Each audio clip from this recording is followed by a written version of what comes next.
झारखंड की नई नियोजन नीति का विरोध राज्य में हर तरफ हो रहा है।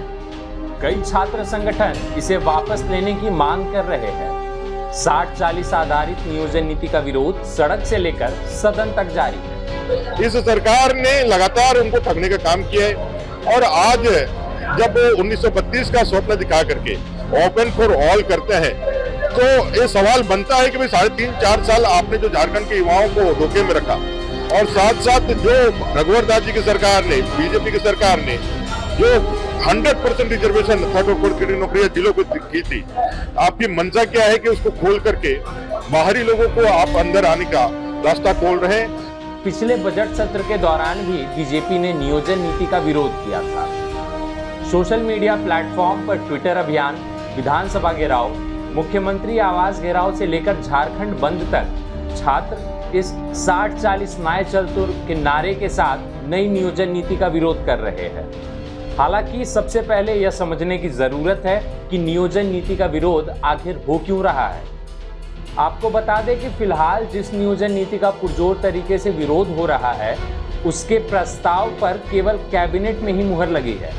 अभी यह न तो विधानसभा से पारित हुई है और न ही इसका गजट पत्र बना है।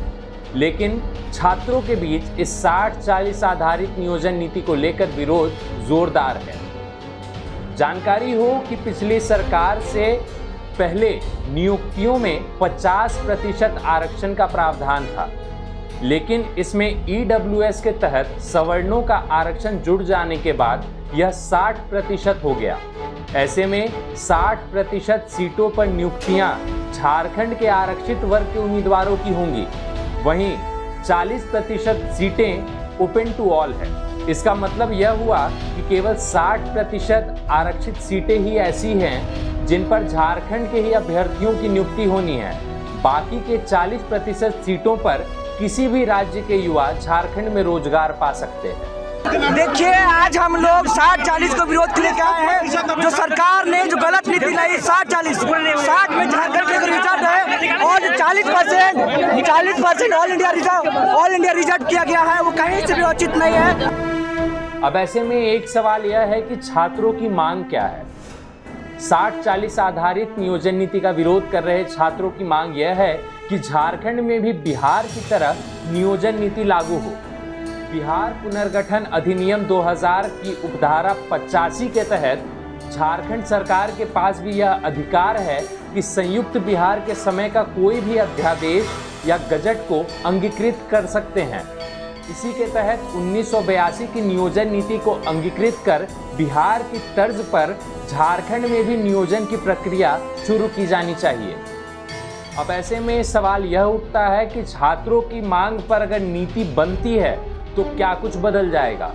तो हम आपको बता दें कि छात्रों की सलाह के आधार पर अगर नीति बनी तो नियुक्ति फॉर्म भरते समय अभ्यर्थी को अपने स्थानीय प्रमाण पत्र की क्रमांक संख्या लिखनी जरूरी हो जाएगी। इसके तहत सारी सच्चाई निकलकर सामने आ जाएगी कि अभ्यर्थी कहाँ का खतियानी है। साथ ही मांग यह भी है कि जनसंख्या के अनुपात में सभी वर्गों के लिए जिला स्तर पर आरक्षण लागू किया जाना चाहिए। इसके अलावा राज्य के रीति रिवाज, भाषा, संस्कृति, परंपरा पर आधारित एक अनिवार्य स्पेशल पेपर की भी मांग है। आपको मालूम हो कि साल 2016 की तत्कालीन सरकार में राज्य की पहली नियोजन नीति बनकर तैयार हुई थी। तब 13 जिला और 11 जिला आधारित नियोजन नीति बनी थी। हालांकि जल्द ही यह नीति उच्च न्यायालय के हाथ में चली गई, जहां इसे खारिज कर दिया गया। इसके बाद झारखंड की नियोजन नीति सुप्रीम कोर्ट पहुंची। वहां भी फैसला सरकार के विरुद्ध ही आया। उस सरकार के बाद वर्तमान सरकार ने साल 2021 में नियुक्ति नियमावली बनाई थी। इसे हाईकोर्ट ने असंवैधानिक करार देते हुए रद्द कर दिया था। राज्य सरकार ने अपनी नियुक्ति नियमावली में अनारक्षित वर्ग के अभ्यर्थियों के लिए झारखंड से मैट्रिक और इंटर की परीक्षा पास होना अनिवार्य किया था। इसी नीति को कोर्ट ने संविधान की मूल भावना के विपरीत बताया था। ऐसे में राज्य की नियोजन नीति को लेकर छात्रों का विरोध तो जारी है।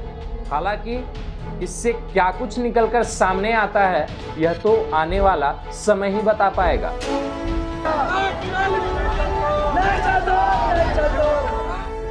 प्रभातखबर.com, विश्वास वही, रफ्तार नहीं।